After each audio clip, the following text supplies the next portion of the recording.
Hey there, Evan Nathaniel Grimm. Today, I'm going to walk you through April 2023. This is a very fast-paced month. There are a lot of changes for everybody. We actually are starting on eclipse season.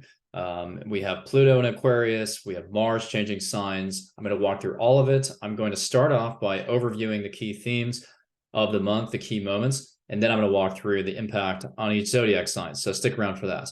So let's share the screen so that you have a visual. So what are we looking at in April? Well, first of all, there are almost no planetary retrogrades. Mercury will go retrograde in around April 21st. But apart from that, this is a month when you want to get a lot of things done. This is a hyper productive month, but it's also a month when you are pushing on to a new path. You are accepting the fact that you maybe need a reset in a certain area of your life, that you've maxed out the progress in somewhere in a different area.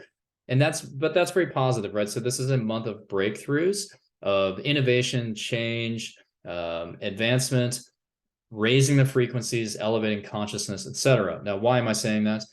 Well, it's because, you can see here, Pluto's in Aquarius finally. So Pluto's in Aquarius, so it is emphasizing Aquarian themes for the next 20 years. But the things that you do in April can really set the tone for, this entire time period of 20 years. Of Pluto in Aquarius, which involves, maybe participating more in groups, identifying where systems have stagnated, pursuing change, pursuing, progress and all these things, maybe something humanitarian, maybe investing more in your social media life, inventing something, getting into the technology behind something. And also even thinking about the role of AI in your life. But I have many other videos explaining that, so I'm not going to belabor that point. We also have Saturn continuing to move through Pisces. So this is an area where you are maturing, which is the domains of, creativity, spirituality, mental health, how you heal yourself, how you heal others, where you find your purpose. And then this is a big shift. Mars is finally out of Gemini. I know it's been there for 7 months in Gemini. All of us have been exhausted by the constant arguing, but that has, luckily it's coming to a close. People are going more inward. They're focused on either moving homes or protecting what they care about, and nurturing those that they care about. Uranus, of course, continues to move through Taurus along with the North Node, and Neptune is still in Pisces. So in terms of the lunar cycles, we do have a Libra full moon, April 5th, and this is a time of release. You have seen through a goal, you've fully manifested something, and you're ready to kind of refine it more so and part ways with the parts of that project or that manifestation goal that are no longer serving you. So the full moon is definitely that time of release. And it's opposing Jupiter. So I actually do see a lot of people moving, especially paired with that Cancer Mars. So many of you are looking for a fresh start, a new era. I would see a lot of Libra moons moving, Aries moving, and also, Cancer placements. So Cancer rising sun, Cancer Mars, Cancer moon. A lot of you are definitely making moves there. So the Libra moon in of itself, I think is fairly benign, and I think it's a positive one. Mercury conjunct the North Node, so we are discussing and communicating and realizing things that are a little bit more, progress oriented. So we're realizing what we need to do to accomplish something, what we need to write, what we need to say, the types of commercial transactions we need to make. But we also do have Venus in a conjunction still kind of with Uranus, which is happening back on March 30th. But, of course, the economy is still going through a lot of hoops right now. And it's sort of in this place where it feels like parts of it are perfectly fine and other parts of it are very unstable. So hopefully by this point, and Venus is ruling this full moon, hopefully during this point, by this time, we have a little bit more clarity on the financial markets, on the banking crisis. We have a better sense of liquidity. We have a better sense of the valuation of certain corporations. Maybe there's some earnings calls around that time. But, even like crypto could be playing a big role there. And with Venus and Uranus so close to each other, we're probably discussing, other, various alternative currencies. You know, it doesn't just have to be Bitcoin. It could be, we talk about the central bank digital currency and like, what's the validity of that versus the backing of like gold or Bitcoin or things like that. So value is front and center there. But I think with Libra in an air sign being a little bit more about relationships, and opposite Jupiter, I think it's like people are willing to move maybe for a partner, or people are willing to take a trip that gives them this new vantage point, or they're committing to a trip. So the next lunar phase is a new moon, and this is an eclipse. So later in April, April 19th, we have a solar eclipse in Aries at the 29th degree. And eclipses are resets. So I never recommend that people actually set intentions or manifest things around the eclipse.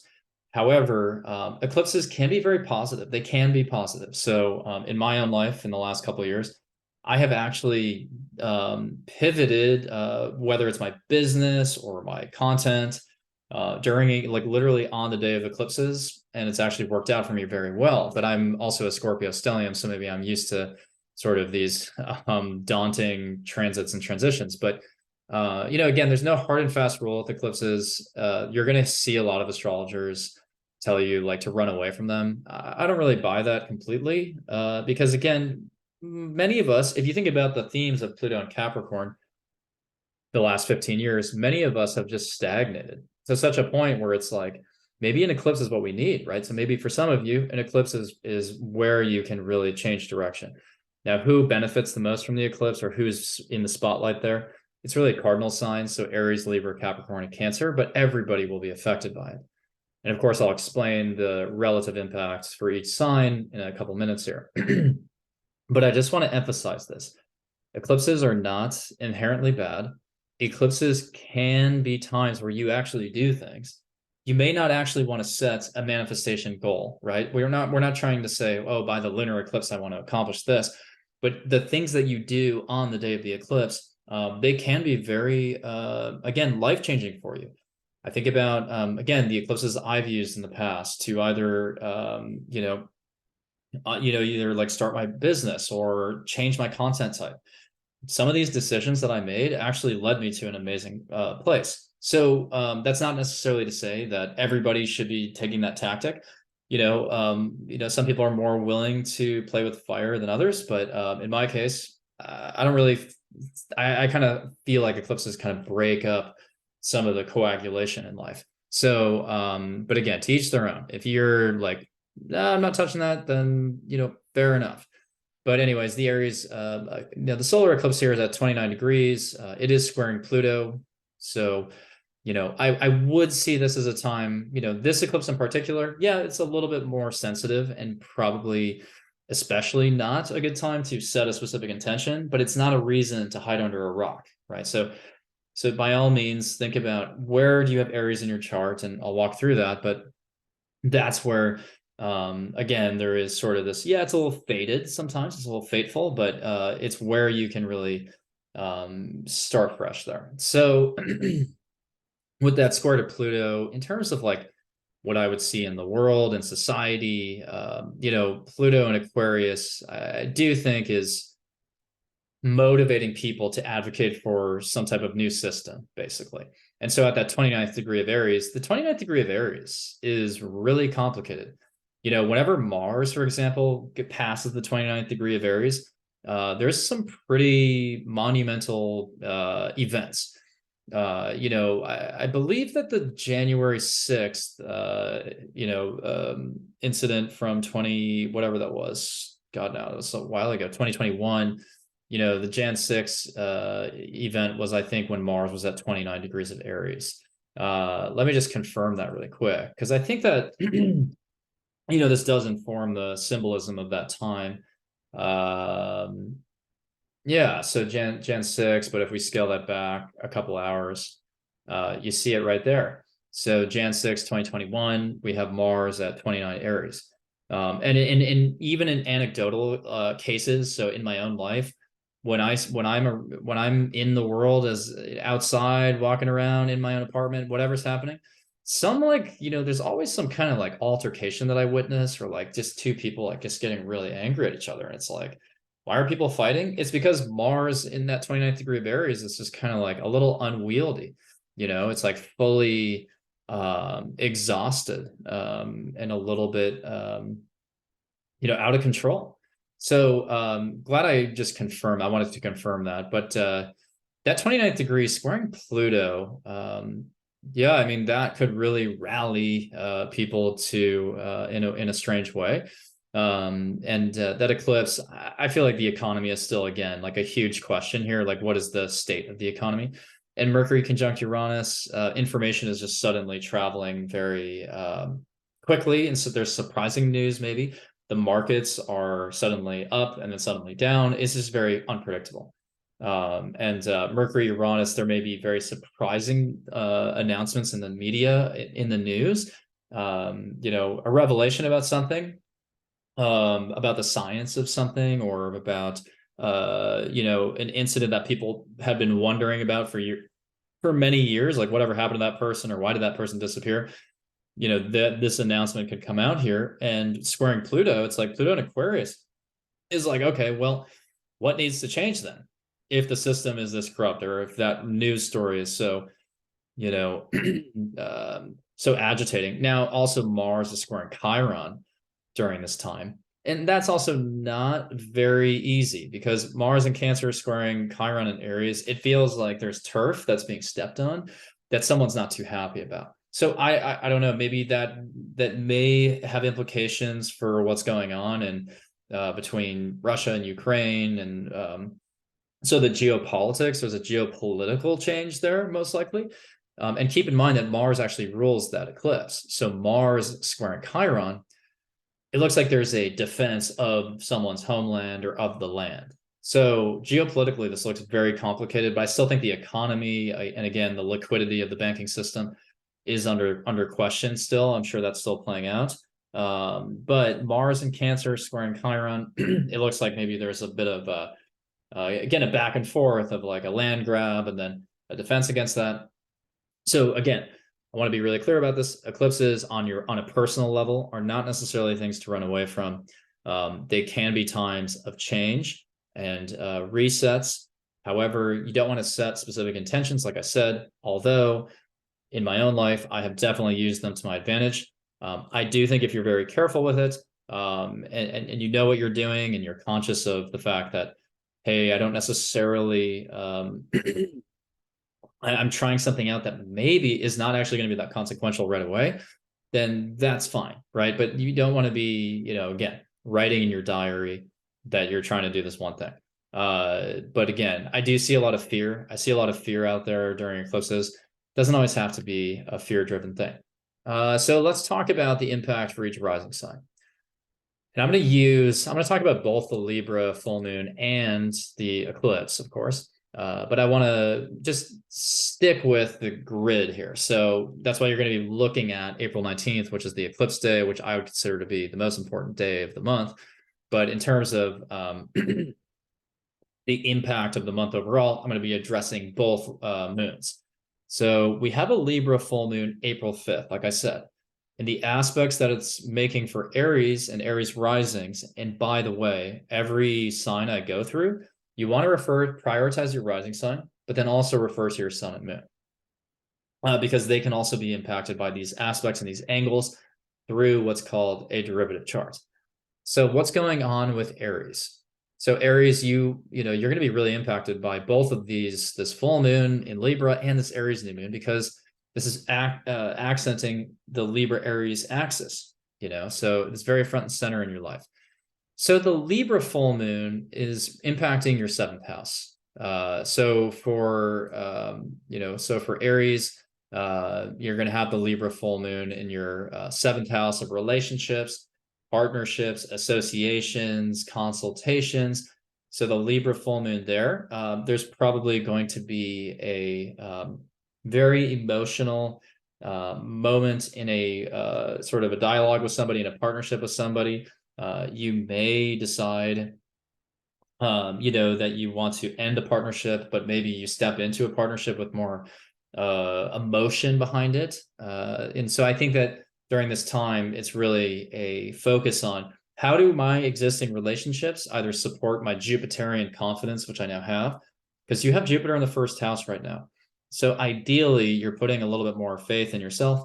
You're also thinking about, enlarging your scope of interaction with the world. Like, I can go travel here, or I can go to school, or I can learn this new thing, or I can teach this, or I can sell this, or I can advertise this.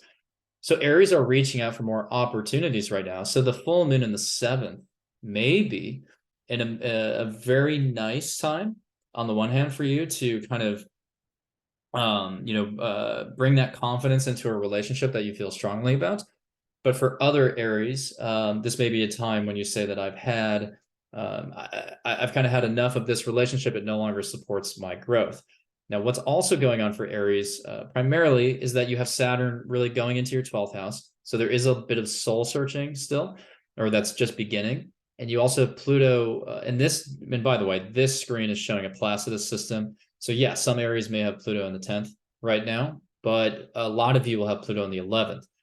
So for most Aries and Aries risings, you will have Pluto in the 11th house. So I've just fixed it there. So now we're looking at a little bit more of a relatable diagram for Aries, but you have Pluto in the 11th of communities right now. And especially as Pluto goes into Aquarius, Saturn in the 12th house of reflection, solitude, meditation. So, it's like you're empowering yourself, stepping into new communities, but also doing so with a bit more of a spiritual guidance and anchor and compass. So your spiritual compass is really being tested right now with Saturn in the 12th. And this may somehow feed into your relationship situation on April 5th. So April 5th, there's going to be some type of heightened emotional release in the context of a relationship. But I do want to jump to the eclipse. The eclipse on April 19th, which I'm showing here, this is in your first house of self. So the eclipse is really ushering in the eventual nodal axis of going into the North Node is going to go into Aries in late July. So this is almost highlighting that position and the eventual square with Pluto in late July. And I just want to mention this quick. The eclipse is a preview for everybody of late July, because at that point, the nodes are going to be at 29 degrees and they're going to square Pluto exactly. So on this eclipse, you are basically resetting your intent, the way that you want to show up in the world. You're resetting your persona and your personality. You're resetting the goals that you have for yourself. And again, for eclipses, you don't necessarily, you definitely don't want to like write down a specific goal, but what I'm saying there is think about proactively. What do I need to change about my sort of orientation to the world? What do I need to change about the way that I show leadership? Because the first house, as Aries are very familiar with, is very much about the self and your ability to lead, take action on things. So that eclipse is going to be partly fate-driven, and it will be kind of landing in your lap of maybe there's a new work situation, or there's a new relationship, or there's a new home that you're moving into that just kind of sets you on a new course by default. But you want to think about April 19th in this eclipse as ultimately, I think, pretty empowering, because yes, Pluto's squaring this, and Pluto squaring these nodes can make us all feel a little bit tense, obsessive, and even suspicious and paranoid. But conjuncted Jupiter there, you have Jupiter in your home sign right now. So really use this as a time to expand beyond the borders of where you would usually go and take more chances, take more risks, market yourself more broadly, sell something, sell an idea, teach people things. And then we also have Mercury and Uranus conjunct in the second house of money. So maybe you're reconceiving value of some kind.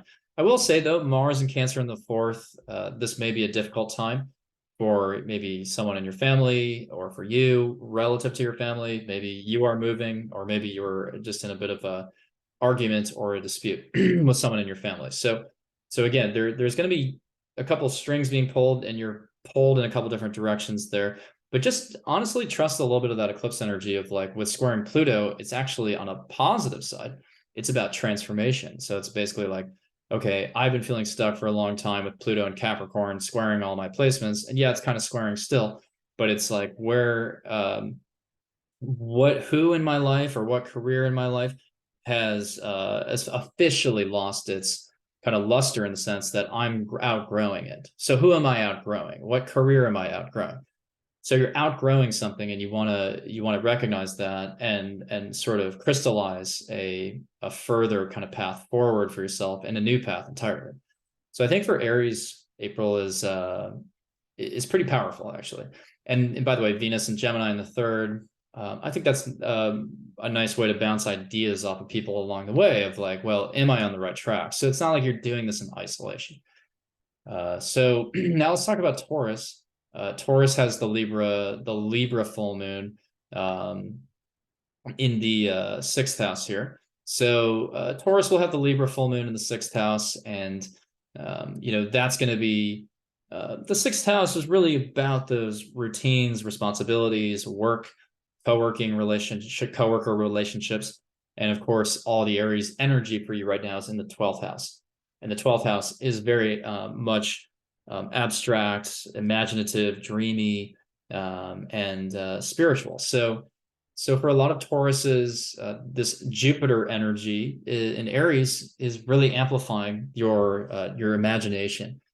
So Tauruses could be very, very effective right now at coming up with new creative ideas, visuals, new spiritual beliefs, having premonitions in their dreams, almost seeing into the future. Jupiter is the future. So you're almost like you're ultra perceptive right now.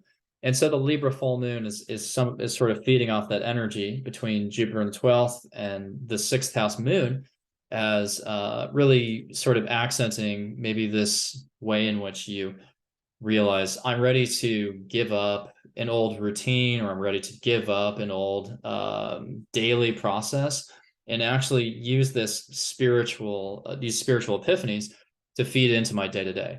So, or to feed into my work process. So it's like, maybe I realize that I would rather be doing photography, or I'd rather be doing graphic design, or I'd rather be doing engineering. But like, you can shuffle around your work process. You can shuffle around the way you take care of yourself every day with the full moon in the sixth, because the full moon is not just an ending. It's not just a release point. It's also an illumination. So when the full moon's in the sixth, you're illuminating those sixth house matters. Now, the sixth house is also our health. So in our well-being in that sense. So maybe Tauruses are realizing I need to take better care of myself in a certain way, because maybe I'm getting a little carried away in the 12th house. So that's one thing to watch out for as a Taurus, is you don't want to be too escapist, because sometimes Jupiter in the 12th makes us want to meander into the secluded places where we're just kind of like getting lost in our own imagination, or just like getting blissed out, and we're not really present. So ideally, you want to use this hyper consciousness, this awareness of spiritual purpose and connection, to then feed into your day-to-day process.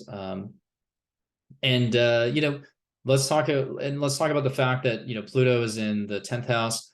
Pluto is shifting into the 10th house for you. You may have questions around your career and the purpose of that. So I do see you shuffling around how you work, and maybe alongside that, there is a larger question of, similar to what I said for Aries, is my career supporting my evolution at this point or not?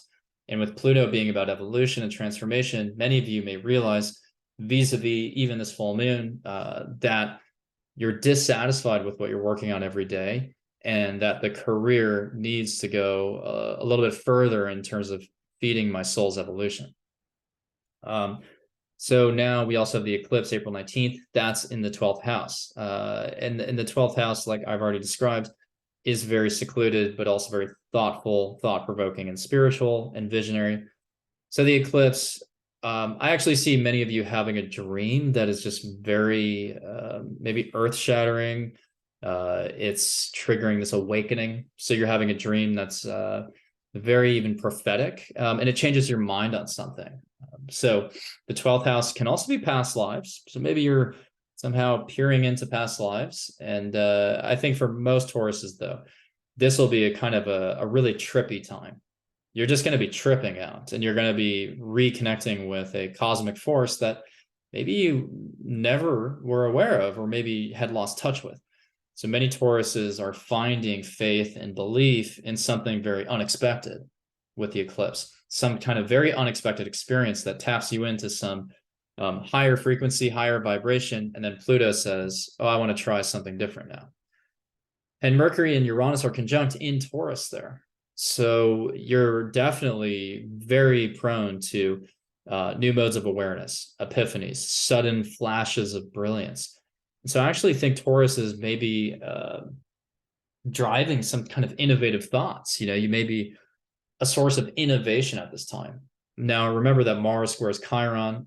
This is accenting the 3rd house and the 12th house. So the Mars square to Chiron, again, is a little bit combative, can be a little bit aggressive. But I really do think that ultimately with this energy, you want to talk these things out. So if you're having this trippy experience, or you're getting, you know, you're elevating your consciousness, right? Mars in the 3rd, you want to communicate about this, maybe go on a podcast, talk about it. Squaring Chiron, maybe you're nurturing yourself in a way that is, you're learning as part of this process to nurture yourself a little bit more, right? So thinking mind, body, and soul, thinking about all 3 phases of human experience, and not just limiting yourself to maybe something else that you were doing, which was more, I don't know, only emphasizing one of those areas. And I know that Tauruses have been having a tough time because of Saturn and Pluto now, but don't view Pluto in the 10th as a negative. I really think that Pluto in the 10th can be, it can be empowering, and it can, again, push you beyond your known limits, right? But not in a bad way, because it's like you want to do the thing that really suits, you know, what your soul wants, irrespective of what people around you want for you. And so authenticity, remember, is the highest vibration. So you want to think about it that way. So now we're going to shift into Gemini. Gemini has this Libra full moon April 5th. So there's a Libra full moon April 5th in your 5th house. And it's highlighting the 5th house primarily in the 11th house. So the Libra full moon, April 5th, will be a time of emotional, the illumination of your emotions in a creative context. So some Geminis may be manifesting and bringing into reality some type of creative pursuit. You may complete a creative project, you may perform. And you have Jupiter in the 11th house, which is really strong for social media and conferences and audiences. So Geminis, this is a time for you to be very creative, play a show, get on stage, get in front of the camera, really engage an audience, or just go to a conference. Or, you know, maybe you're not necessarily creative, you don't view yourself as creative, but you want to just make a video and put it on social media. I would definitely advise things like that. So, you know, and keep in mind, Pluto is going into your 9th house right now as it shifts into Aquarius. So you can be a very convincing thought leader. You know, you can be a thought leader, you can be a visionary, you can kind of change minds. You know, so Pluto in the 9th is very, I think, very strong with your ascendant. It's in a nice trine to the ascendant. Now, Saturn's in the 10th house, which is pushing you to take on more responsibility in the career, to mature rapidly in the public eye, to manifest the career that you're after, which I don't think is a bad thing either, because it's like you want to prove yourself right now. So that's what this is all about. And so why not prove yourself at this time in a 5th house context? On a stage, having fun, being creative, giving a presentation, selling something, and doing so maybe in front of a group. And then Venus is in Gemini at that time, so you're feeling a little bit more social and relatable to people. Mars and Cancer in the 2nd, you're motivated to maybe even monetize a little bit. So, you know, keep that in mind. You know, and let's jump to the eclipse, though, because I really want to explore that. So the eclipse, and let me back up. So Venus is not in Gemini during the Libra full moon. Venus is in Gemini during this eclipse. So during this time, like I said, the eclipse, you may be feeling a little bit more relatable and social. Whereas the Libra full moon, Venus was in the 12th, which is a little bit quieter. But during the eclipse in Aries, the eclipse is accenting the 11th house of groups, communities, social media. So the eclipse is a time for Geminis to reset the way that they maybe the way you create on social media, maybe the way that you innovate, maybe the groups that you're a part of, maybe the political party you're a part of, maybe the politics that you pursue, maybe getting involved in politics, getting involved in a humanitarian mission to solve a humanitarian issue. The eclipse in the 11th, especially with Jupiter there, this could be an expansion of your audience. This could be an expansion of the friends that you have. For some of you, maybe you're falling out with a friend. Sometimes the 11th house with an eclipse, maybe there's just a sudden realization that someone in your friend circle is not who you thought they were, or vice versa. Maybe you're not who they thought that you were. So, it can go a couple different directions. Now, Mercury Uranus will be conjunct in the 12th. In the 12th, the sleep may be a little odd during that time, and the visions you get could be very unexpected. But remember that Venus is in the first house, really, in Gemini. And so around this time, I think this is a very social time. So you want to bring that sociability into the 11th house, into those groups, and then use Pluto in the 9th now to really captivate audiences with your ideas. So I think Geminis, you're supposed to be a bit provocative right now in this new era of Pluto in Aquarius. You're supposed to deepen people's understanding of the world, of cultures, and challenging the narrative to say, we haven't explored this deeply enough. There is something else that connects all cultures, or whatever you want to say. So now we're going to go into Cancer. So Cancer is, you have the Libra full moon in the 4th house. So April 5th, the Libra full moon is in the 4th house of the home and the family. So Cancers, again, like I said at the beginning, may have moved homes recently. If not, then so you're really like maybe finishing a home project. Maybe you're finally wrapped up with something, a renovation project, or you just moved in. Like I said, you set all the shelves up. So the Libra full moon could be that. It could also be an emotional time for you as it concerns your family. So you may have a moment where you realize something about your family, or you just have like a heart-to-heart with somebody in your family. But also you have Jupiter up in the 10th at this time, and all this Aries, all these Aries placements up in the 10th. I think that this is very good for maybe getting recognized in your career, getting a promotion, traveling for work. You're moving up. Cancers are moving up in the world right now, maybe stepping into a teaching role more so in their career right now, guiding people, taking more chances to pursue a career that they previously thought for whatever reason they weren't confident enough to chase.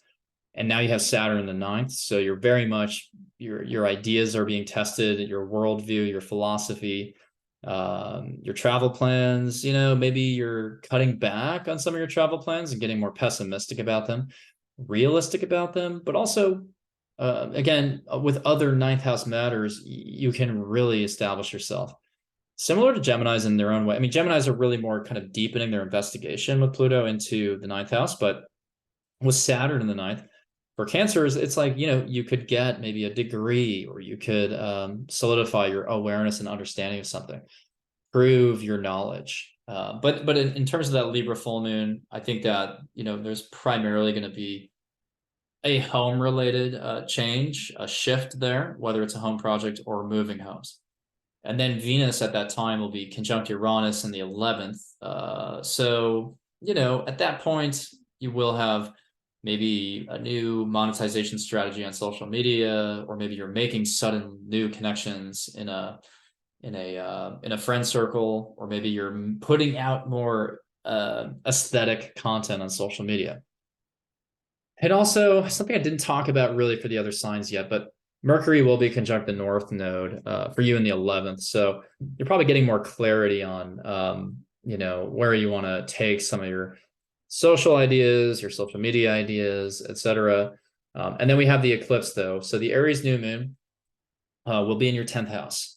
So the 10th house is the career, the vocation. So for Cancers, April 19th and late April is probably a sudden pivot in what you're doing. Maybe your responsibilities are changing. Someone asks you suddenly to take someone else's job, or you find out that you got a new job offer, or you got a promotion. I think this is nice because Jupiter's right there. Now, Pluto will be squaring these placements really from the 8th house. However, some Cancers in the 7th. And so Pluto squaring this definitely intensifies the eclipse. And, it probably, again, as I said in the beginning, it will probably be more so transformative for society at large. There's definitely going to be, again, additional questions about the banking system, about maybe something political, and even social media related, about what information do we even have access to. But with Pluto in the 8th, maybe there is a financial implication to a change in your career. Or maybe even you're transforming, if you have it in the 7th house, you're transforming something in your relationships. So your relationships are maybe taking on more of a deeper intensity, a little bit of a darkness in a way, but it's provoking you to investigate your own complexes and projections, and things like that. And then Mercury and Uranus will be conjunct in the 11th. So another good time for social media activity, maybe just jumping into politics randomly, jumping into a new friend group, communicating something very insightful and kind of genius in a social media context. Mars will be in your 1st house, though. Keep that in mind, squaring Chiron in the 10th. So for some Cancers, you may get into a dispute with a family member or a boss or a manager. And you also may feel like you're not in control of your emotions completely. So I think for Cancers, the end of April looks to be a little up and down, almost kind of manic, but I think that you will find a way here to clear some of the clutter out and in your home on the Libra full moon, but also in your career, to find the right path for yourself professionally. But don't be surprised if your emotions are a little bit sensitized around this time. But with Mars in the 1st, of course, you do want to be very assertive, and I think for some of you, you could become entrepreneurs at this time. I actually wouldn't be surprised if some more Cancers became entrepreneurs here, or at least took a chance on something that they usually would have wavered on. So now let's investigate April for Leos. So for Leos, the Libra full moon on April 5th, that's going to be accenting your 3rd house and your 9th house. So the Libra full moon in the 3rd, you're finishing up an exam, maybe you're finishing up a communications or writing project, you're marketing something, you're maybe having an emotional moment with a sibling or even a neighbor. I think for a lot of you, this is probably writing related. This may be something about also, again, realizing maybe with the full moon, realizing where you could explore new terrain topically. So if you're looking to investigate a new subject, there certainly could be some of that. You will have Venus at that time conjunct Uranus in the 10th. So for some Leo risings, maybe you stumble into more money in your career. Maybe you do something, you pursue a position in a career that's giving you more agility and an ability to, and more autonomy and the ability to experiment. So maybe some of you are looking for more experimental careers, or you're looking to do something on your own. And keep in mind, Leos have Saturn in the 8th house now, which is not always the easiest, but Saturn in the 8th house is a good time to start a small business. So I think a lot of Leo risings will be realizing, hey, I want to start my own maybe communications firm, or I want to start my own writing project, or I want to start my own business, or I want to start my own, whatever it is, my own tech company. And so it's going to be this like with Uranus, it's like, we want to be unique. We want to be authentic. We want to be autonomous. So I think a lot of Leo risings are looking for either new sources of income, and especially kind of sovereign or entrepreneurial sources of income. You will have Mars in the 12th, all of April. So the sleep cycle may be a little challenging there. I think that you just want to just be mindful of that, right? So, watch for maybe, turning off the phone a half hour before bed during this time. So You also have a lot of ninth house activity. So ninth house is learning, philosophy, higher education. So some Leo risings may be booking a trip, taking a trip, benefiting from,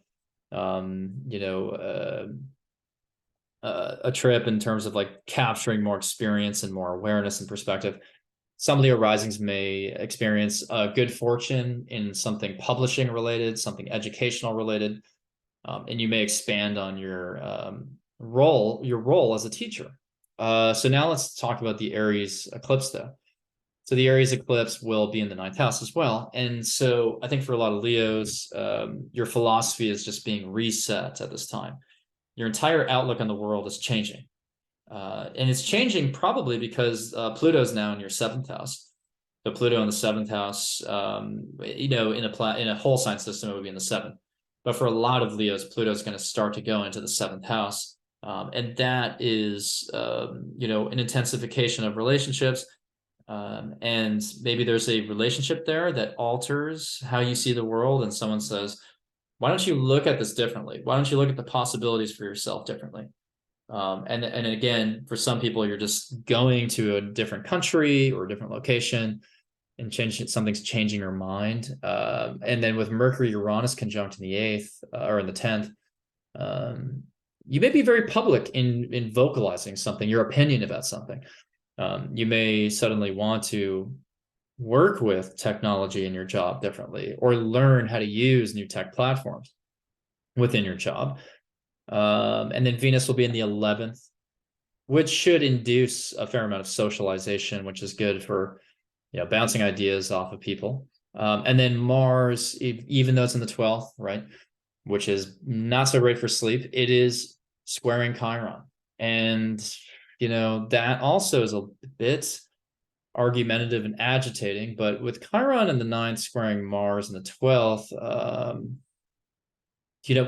maybe you have a dream, or maybe you have an experience during a meditation that motivates you to think about the world differently. And again, maybe it's a trip. I think some Leos maybe just getting away for a bit, taking a trip, going into seclusion and meditating. And Mars in the 12th, it actually can motivate us to do those things, motivate us to reflect. So I do see a bit of soul searching for Leos, especially with Saturn in the 8th. But you're looking for new ways to rely on just your own resources and not depend on other people for financial well-being. So for Leos, really think about at this time, can I, really make that decision to, create my own business? And I think during the eclipse, these business ideas may come from a trip of some kind, or a class of some kind. You're learning something new and you realized, well, I didn't know I could use Chat GPT to, basically operate as a virtual assistant. And now I see a different way to monetize. So ultimately, for Leos, really just, really think about do I have the right view? Do I have the right view of things in the world right now? And again, maybe some of you have to travel, but anyways, let's go into Virgo. Virgos, you will have the Libra full moon in your second house. So the Libra full moon is in your second house, and you have all the Aries stuff in the 8th. So inevitably for Virgos, I think there's a monetary component, there's a financial component to this. So for Virgos, you may be switching to a new income stream. Your income may change. You may be altering where you're parking your assets and your stocks, things like that. But also in the second house, it's about values. So Virgos are looking to part ways, maybe with a value system that they don't need anymore. And Venus will be conjunct Uranus in the 9th house at that time. And that's, really looking at also kind of a new perspective on what type of education do I value? What is my perspective on money, technology, things like that. And then Mars and Cancer in the 11th, I do see that this is a fairly social time. But again, keep in mind the themes I mentioned at the very beginning of this video is that a lot of people may be moving. So maybe for Virgos, maybe you're moving and you're working out the financials of that move. But Jupiter in the 8th, maybe some of you at this point are benefiting from an inheritance or some other financial windfall, and you're thinking about, how does that impact the way that I'm making money? Do I want to make money differently? Do I want to, maybe do I not need to work for a bit? But you're definitely facing, keep in mind, Saturn in the 7th. So you are really focused on, alongside all of this, being more responsible and mature in a relationship, taking more ownership of being there in a relationship, showing up for someone. And now Pluto is kind of going into the 6th house. So you're deepening your investigation into even like your well-being. You're really analyzing your health. So there's a lot going on for Virgos, but I think on April 5th during the Libra full moon, you're really going to be focused on money and money management and assets. But now during the eclipse, we get the eclipse in the 8th house for you. And that is a huge deal because that could reset the assets that you have. We know the economy is going through a huge transition right now. But for some of you, maybe you're realizing in the 8th house there that there's a different way I want to handle my money or handle my assets. But the 8th house doesn't just have to be about money, of course. It can also be about just any kind of joint resources. So for some of you, maybe you're splitting from somebody. Maybe there's a divorce. Maybe you're untethering your assets. You're uncoupling them. For others, maybe there is a new investigation into the subconscious of yourself. So your shadow side and your fears and your inner darkness, really. Like, where does that come from? So for some of you, maybe you're even embarking on a new study of psychology or something. I like this time in some respects, though. For some of you in your career, Venus in the 10th is a very nice time for banking off of a career opportunity, getting promoted, or just getting along with managers. At the same time that you do have Mars squaring Chiron, which of course is a feature of this eclipse, but Mars in the 11th, I see Virgos getting into a dispute with a friend or a social group or a political group, or getting into a feud online on social media. So I would vote that you kind of rein in and check that anger around this time. I think you're going to feel it a little bit. You might be quite upset for some reason about some sort of, maybe someone is bringing out, your shadow side, or someone's triggering an old traumatic memory. But again, the eclipse in the 8th, really think about, how am I relying on other people's resources? How am I connecting my assets with others? Or, where am I borrowing? Like, where am I taking out loans? Like, what am I doing here? Like, how financially solvent am I? It's going to be a big question for Virgos, your financial health here and hygiene. So now we're going to go into Libra.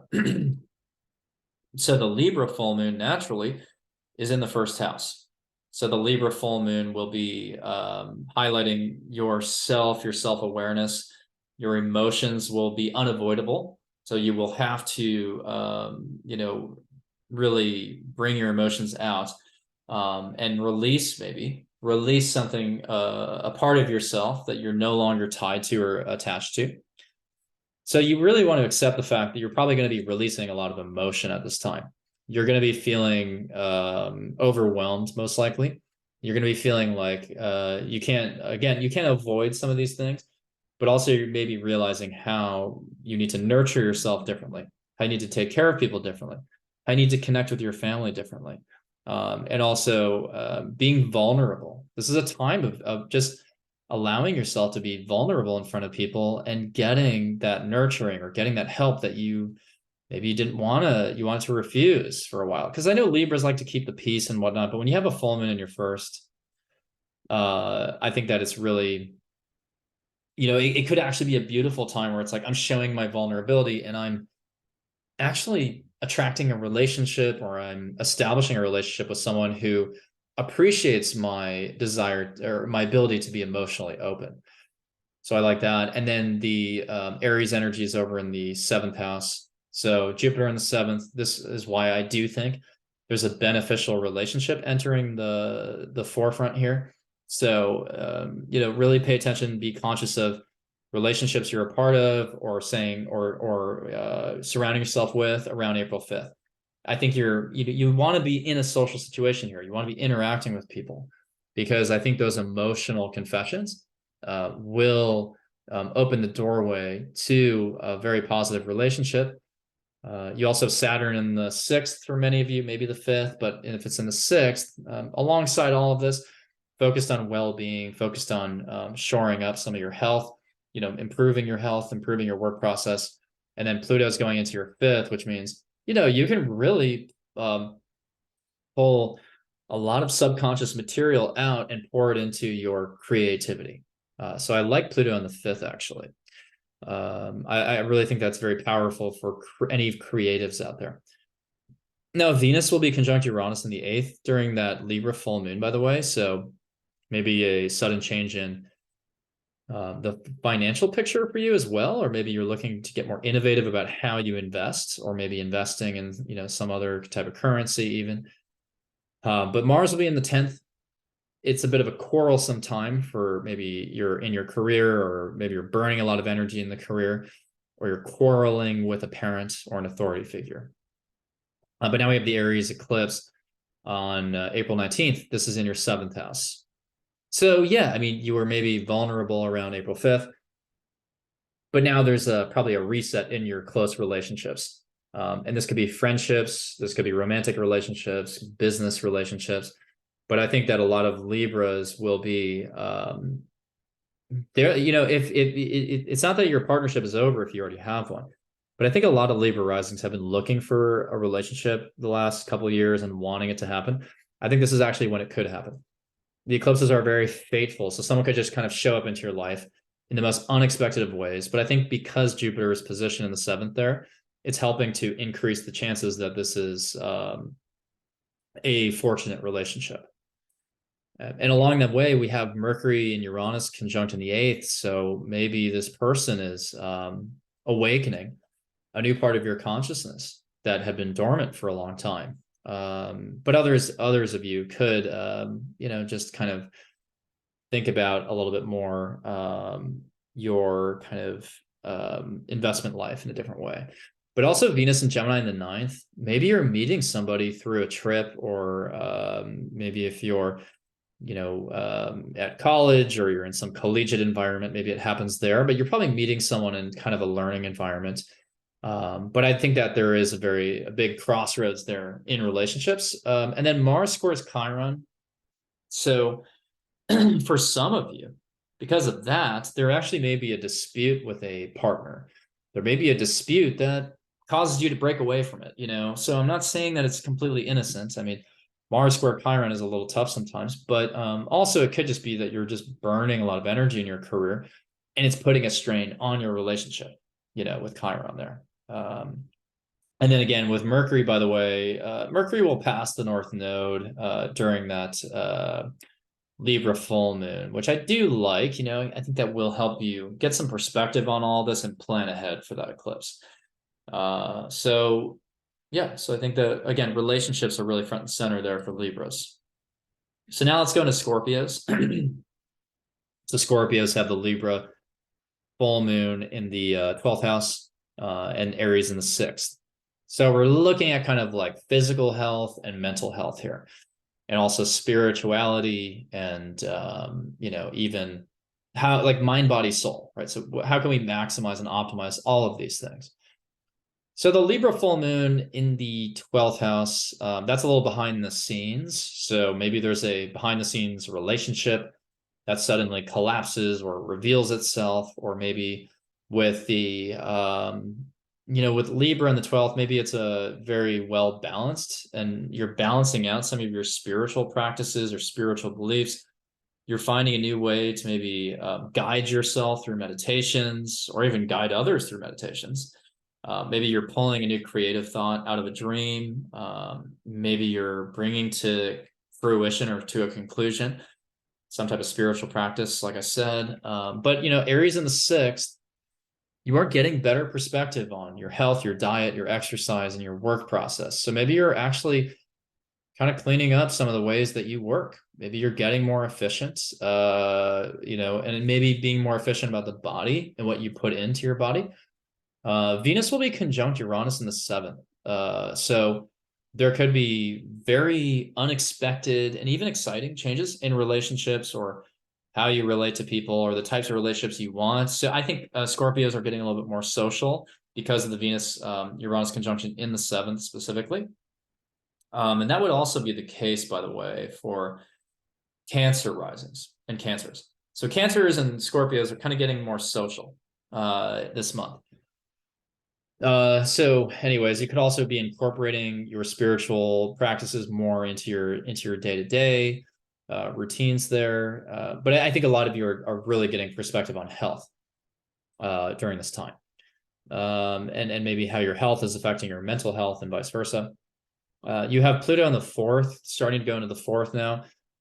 For the next 20 years, that's about revelations about the family, dealing with financials of the family, maybe disputes about finances within the family, transformation within the family, renovation of your home. There's a lot of themes there, but feeling a deep need to transform ultimately. And then Saturn is kind of starting to go into the 5th for a lot of Scorpios. And that's really about solidifying your creative projects, maybe taking another step in your creative life, you know, starting to really take performances more seriously, thinking long-term about how you can be a creator or a creative person, manifesting your creative dreams. And then let's talk about the eclipse though. So the eclipse is in the 6th house. So the eclipse in the 6th house for Scorpios may change, you know, your relationship to health. It may change your perspective on health once again. The eclipse is a little unexpected there. So yeah, some of you may change your day-to-day routines, like where you're going to work or your work hours. Maybe you're going to like a co-working space all of a sudden. But I think for a lot of Scorpios, it's probably like a health. You maybe get more clarity on your health, or you are reacting to a health situation to figure out like what's going on here. But for others, even you could just be very motivated to get into like a new fitness program or something. Mercury Uranus conjunct in the 7th. You know, maybe there's just like sudden insights that you get that day through a relationship. Venus and Gemini in the 8th. I think that's good for investments, right? So you may just come into a bit more success financially or with a stock or an investment, or you may see, you know, maybe you're joining your resources with somebody in a different way. So you're agreeing to merge bank accounts, or maybe even like with Gemini being about like local travel, maybe you're combining car insurance with somebody. That could certainly happen. And then Mars square Chiron between the 9th and 6th. You're probably feeling a little irritated about a trip that you have to take or not wanting to take a trip. So you may be getting into a little bit of argument there over like where to travel. And maybe like even feeling like maybe your new fitness or your new work routine or work process is getting in the way of a trip you want to take, because maybe you have to work 9 to 8 all of a sudden. And that's you know, bringing you away from some of these trips. So let's talk about Sag. So Sag has the Libra full moon in the 11th house there, and then Aries in the 5th. So the full moon in the 11th, this is a time to bring your emotions out and maybe complete something related to the 11th house. So maybe you're finishing up a group project. Maybe you are you know, getting very emotional with a friend or a friend group. Maybe you're getting emotional on social media. Maybe you're allowing yourself to be vulnerable in a social context. Maybe you're fighting for justice in a political perspective, because, you know, the Libra moon, that Libra is all about justice. So the Libra moon in the 11th, yeah, maybe there's even like a very strong connection, friendship with Libra that's struck in the 11th within a group. Maybe you're bringing an aesthetic kind of, you know, an aesthetic ability onto social media, or maybe you are being a mediator within a friend group or a political kind of situation. And then Aries in the fifth, you're expanding your creative process and you are becoming more confident in your ability to entertain people, to give people joy, make people laugh. Some Sages maybe embarking on a stand-up comedy routine all of a sudden. Some of you may be looking to expand your family or have children, things like that. And a lot of Sages right now are getting in touch with their inner joy, basically. And the Libra full moon, maybe you're delivering that to an audience. And around that time, we also have Venus, Uranus, conjunct in your sixth house on the Libra full moon specifically. The Venus-Uranus conjunction may, this is a little bit separate from what I discussed already, but you may start to incorporate a new technology into your work. So you may start using a new platform that makes your job easier.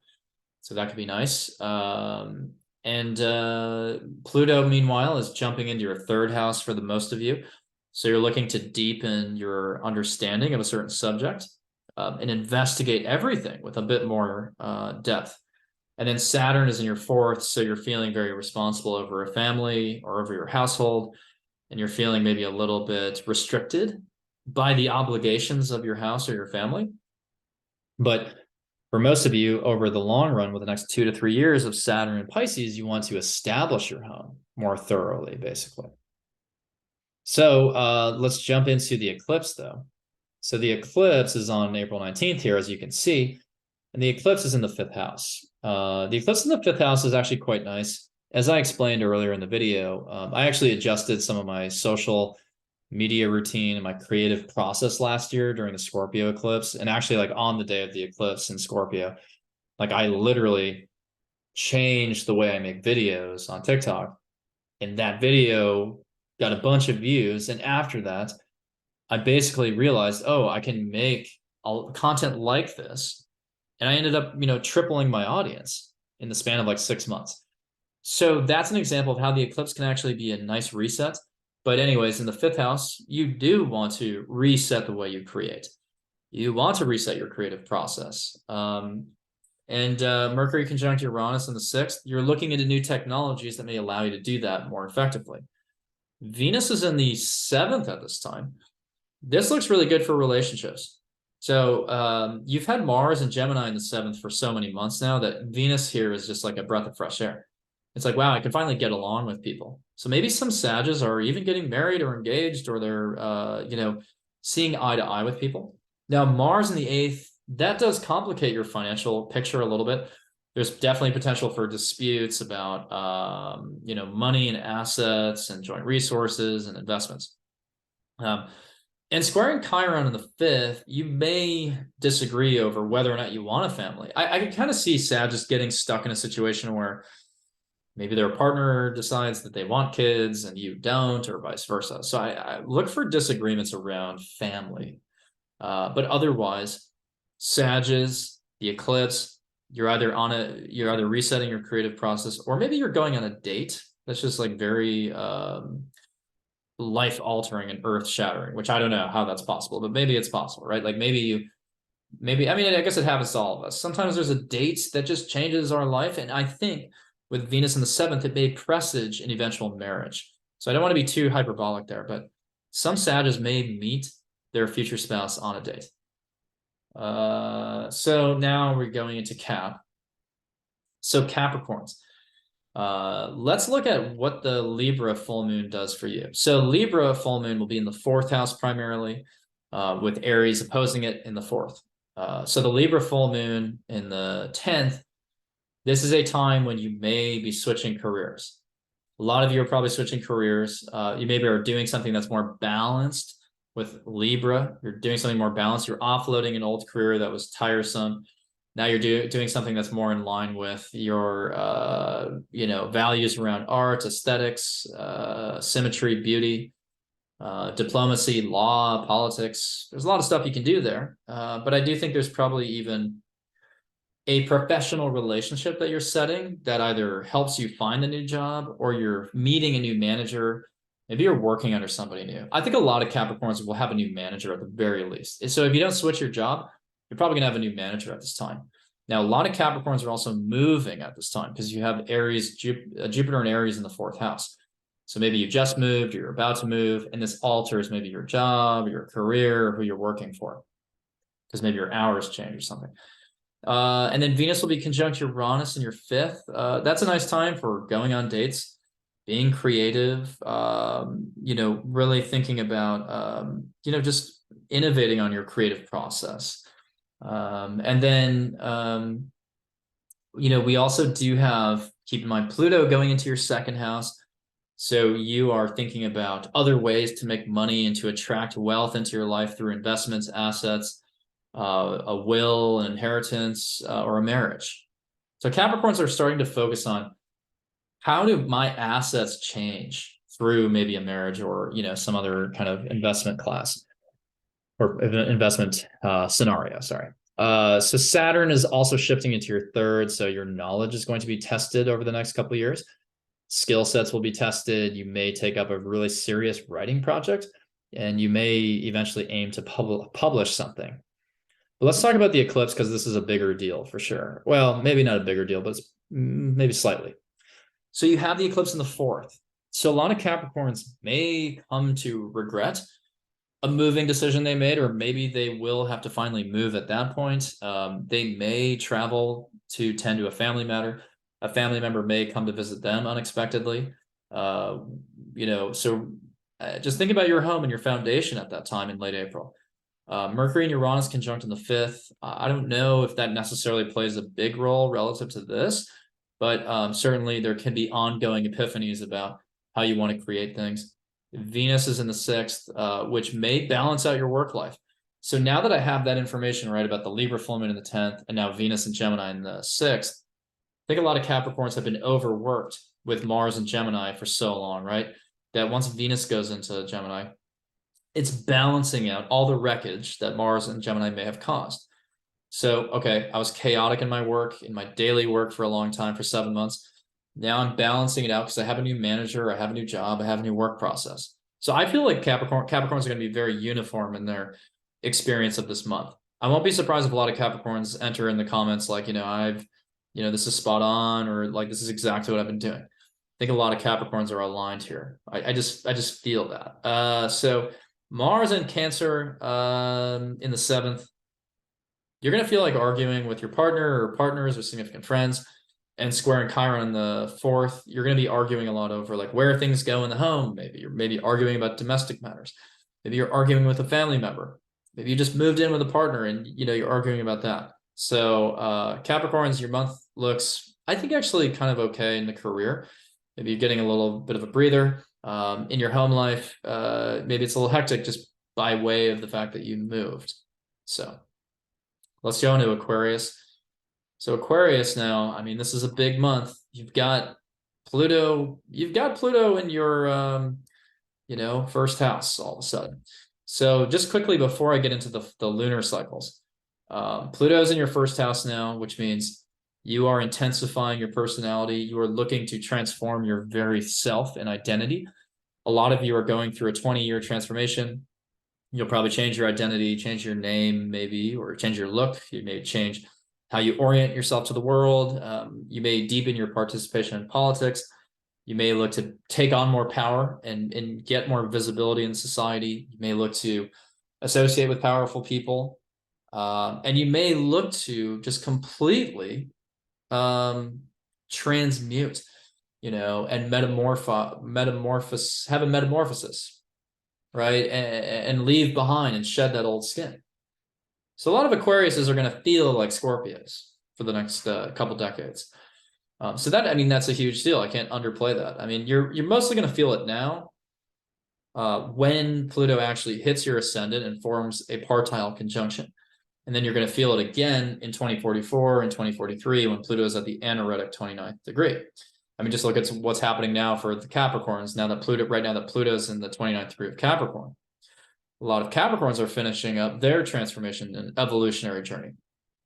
And then Saturn's going into your 2nd house. So you're looking to get more serious about your financial goals. You're setting long-term goals around that.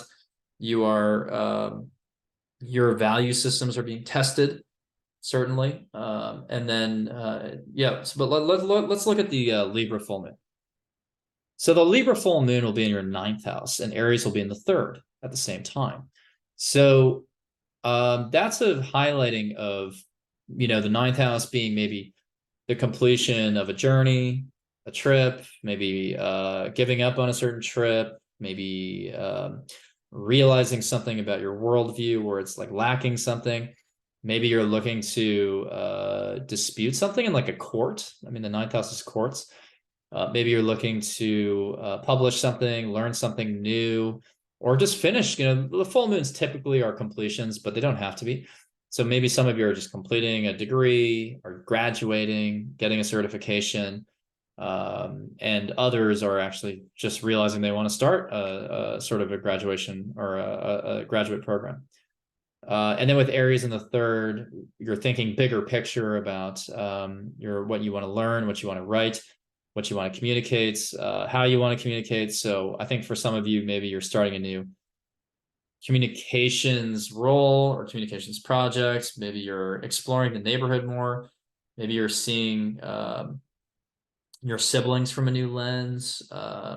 Maybe you're having just like very philosophical discussions. I can see Aquarius as having very big conversations about purpose and like, why am I here and what am I doing and where am I trying to go?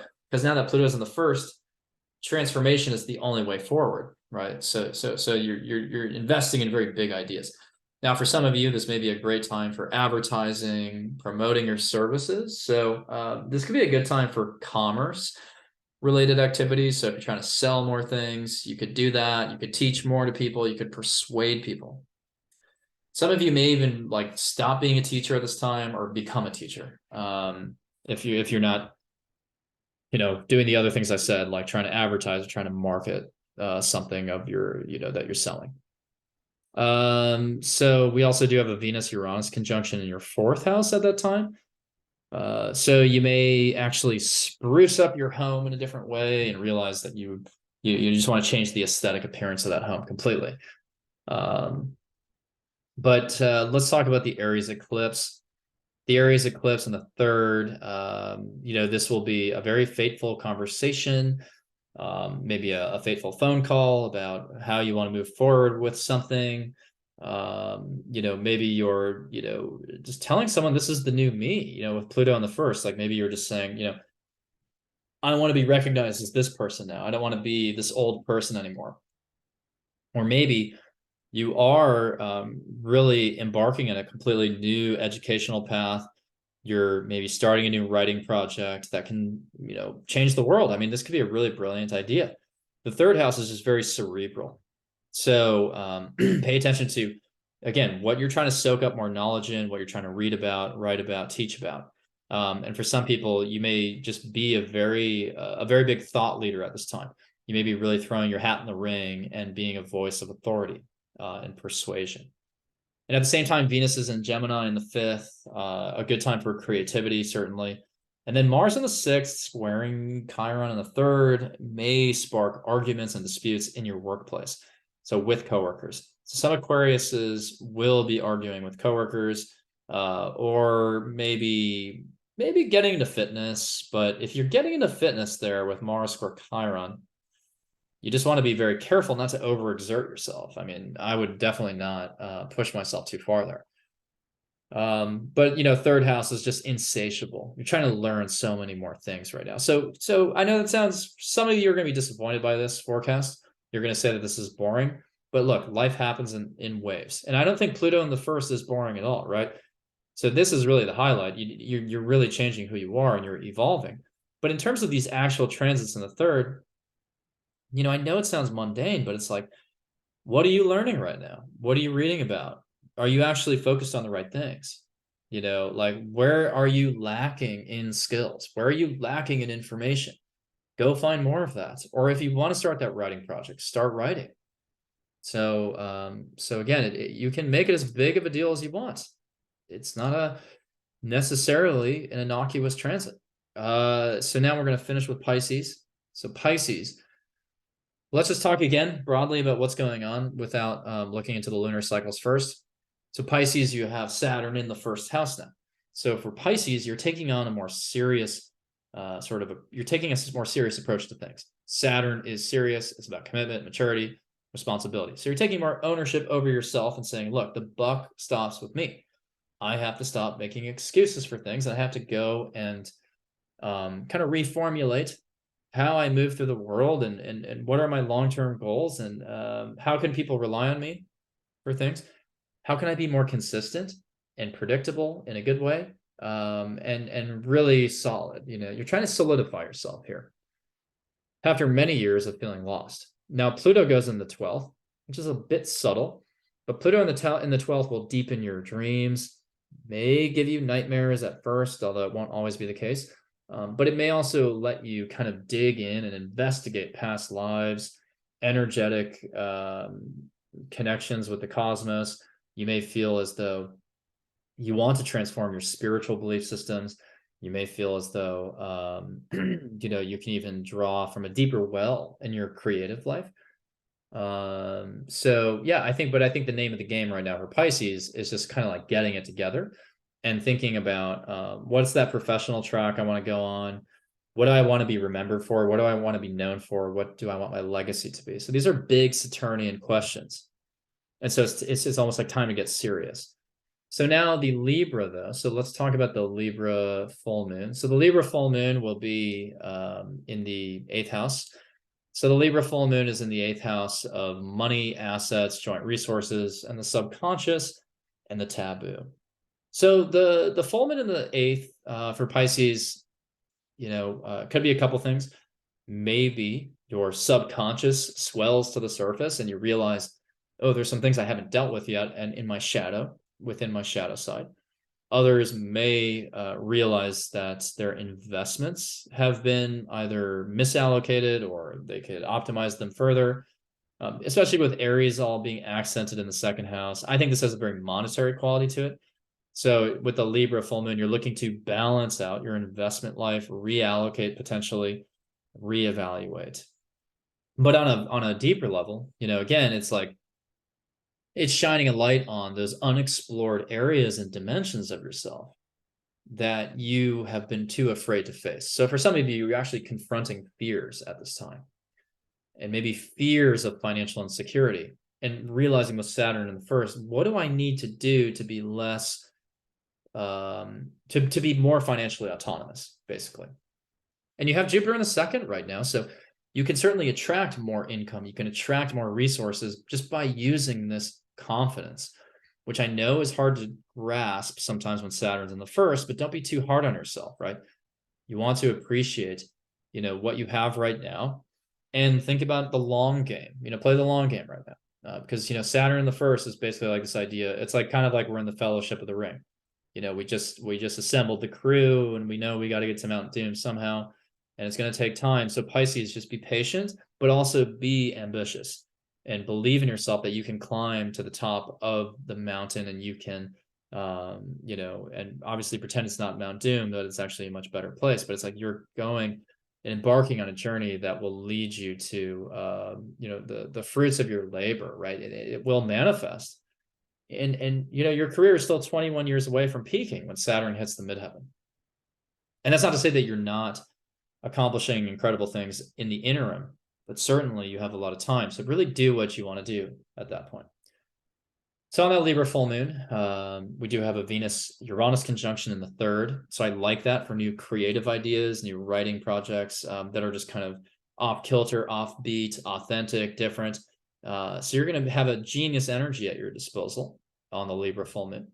But let's jump to the eclipse. So the Aries new moon is in the 2nd house. So the eclipse in the 2nd house will reset your value systems, how you utilize your natural talents, or maybe your resources again. So for Pisces, your income may change. You may change whether or not you value your current income enough. You may change jobs. You may change the resources you surround yourself with. You may change, again, how you bring your natural talents into your everyday life. So this is really a big reset in value and potentially finances. So for Pisces, with Saturn in the 1st, right? you have these long-term dreams, you have these new professional goals. So April's really going to give you a lot more clarity on like where your finances are and how they would support those long-term goals. So, this is a time to be, again, playing that long game, regardless of what happens with the finances there. Venus will be in the 4th house, which means that you may balance out. You may balance out your home a little bit. You may beautify it, add some art to the walls. You may also get along with a family member more easily than before. You may appeal to them, say, hey, I need your help with something, or maybe we can get along, come to an agreement. At the same time, Mars will be in Cancer in the 5th, squaring Chiron in the 2nd. So there may be arguments if you have children. You may argue with your children over money. So there may be a bit of a financial disagreement. But for the creative types, Mars in the 5th is good for just putting more energy into creation. What am I bringing into the world right now? Is it art? Is it music? Is it a family? Maybe some Pisces are bringing a family into the world. It certainly could happen. But again, Pisces, I think that the big story here, Saturn in the 1st, continue to be very serious about thinking long-term and committing to a singular path. Saturn does not allow you to just, spread your energy out and just say, I'm going to try to do everything. You can't overextend yourself right now. Saturn in the 1st is saying, all right, I have a singular goal, going to commit to that, going to focus on it, and I'm going to get there brick by brick. So as long as you do that and you calibrate that with the money, you align that and rationalize that with your financial picture, then I think this month should be fine. Because again, eclipses should not be reasons to be afraid. I think some Pisces may actually come upon a lot more money. Some Pisces may realize that they need to, again, shuffle around their financial strategy a bit. But again, now that you're watching this video, you know that you can be prepared for that. So let's summarize the month of April for everybody. So what did we talk about here? We talked about a time period in which there is momentum to get things done because of all the direct planets. And again, Mercury, and that was the one thing I was going to add. Mercury will retrograde. Let me just show you this quick. So Mercury will retrograde shortly after the eclipse, about a day later. So if I look at, about a day later, Mercury's retrograde here, you can see it. Mercury retrograde in Taurus may be a bit challenging for the fixed signs. So Mercury retrograde in Taurus will, it will have us rethinking our finances, our money, which it makes sense with the economy, of course. It makes sense with the economy being a little bit up and down. It will affect the fixed signs, Scorpio, Taurus, Leo, and Aquarius the most, but especially Tauruses, right? And there will be impacts depending on your sign a little bit. And so just to quickly go through those, because I do want to give you that specificity. I don't want to completely leave you in the dust there. So let's just quickly go through that. So I'm gonna add this to the tag, the timetable in the video. So for Aries, the Mercury retrograde will affect, definitely. It will have you reevaluating where you're, how you're earning money. Maybe there's a better way to do that. So for Aries, that's actually going to be a big part of that post-eclipse cycle. So now for Tauruses everyday communication may be a bit challenging. Everyday communication may be slightly challenging. You're going to want to watch your words, be very careful with them, and not, misspeak there.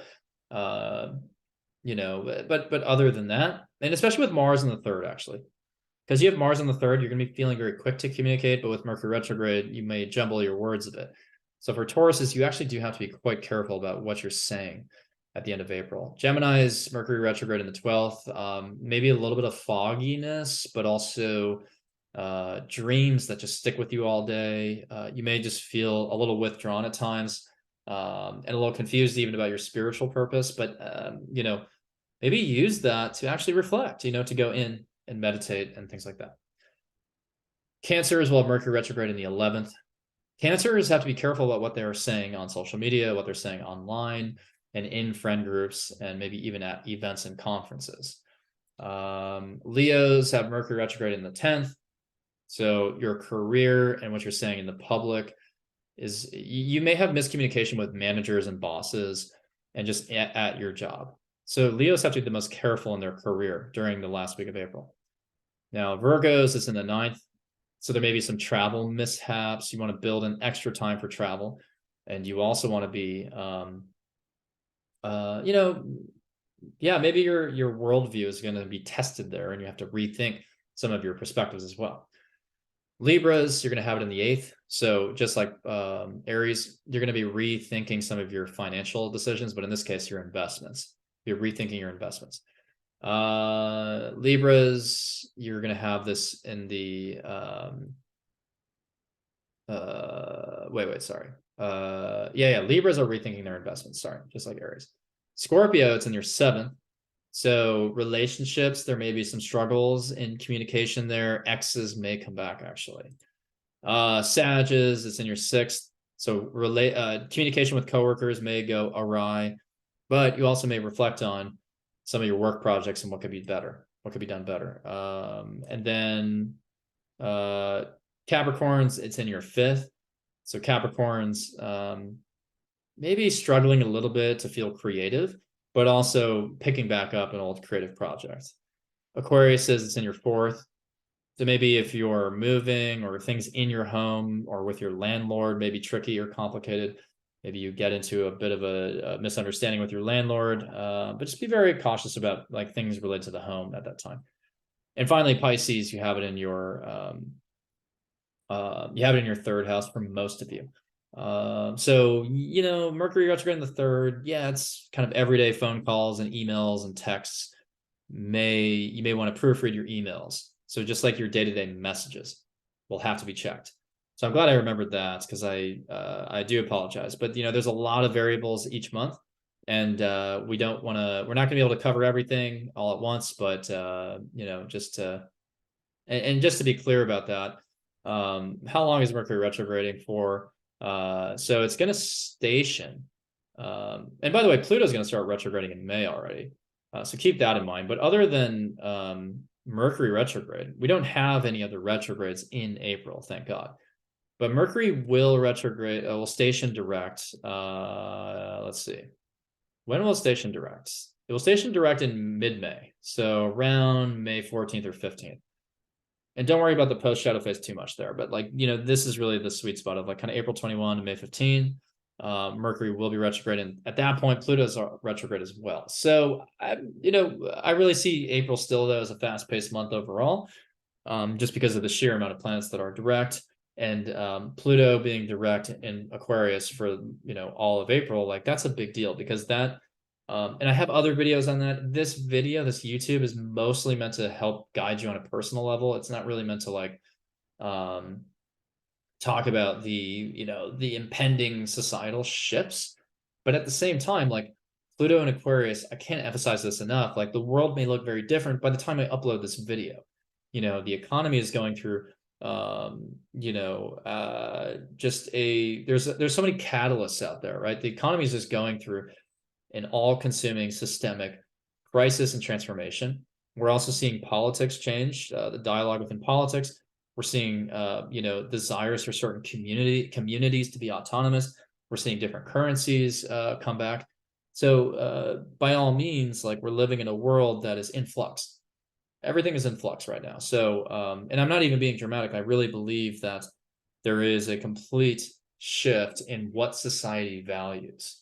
What do we value? With Aquarius, we're valuing new things. We're valuing innovation, technology, AI, authenticity, collectivism, joining together with people that we thought were different from us, going beyond duality and the binary left and right of politics. So there's a lot of evolution happening. There's a lot of evolution happening in the world at large, and discoveries. But in the month of April specifically, the guidance that I've given is really just how can you be strategic in navigating all of these things? So as the transformation is happening, there's still, very personal, everyday things that you need to do to keep the lights on, to keep the money coming in, to keep your manifestation journey on track. And, you don't want to necessarily let the prevailing winds in society throw you off. But at the same time, I would encourage you to watch my other videos to stay on track with some of those themes, because you do obviously want to contextualize all of this and put yourself in a really meaningful part of the puzzle. So thank you so much. I'm Evan Nathaniel Grimm. If you want a reading from me, by the way, you can get one through the link in my bio and down below. I'm also hosting a retreat in Croatia this summer, or in September. So you should definitely spend time with me there. And then finally, I'm teaching intro, intermediate, and advanced astrology courses in April. So definitely sign up for those. I love teaching, as you can see from these videos. So yeah, hopefully I'll see you there, and take care.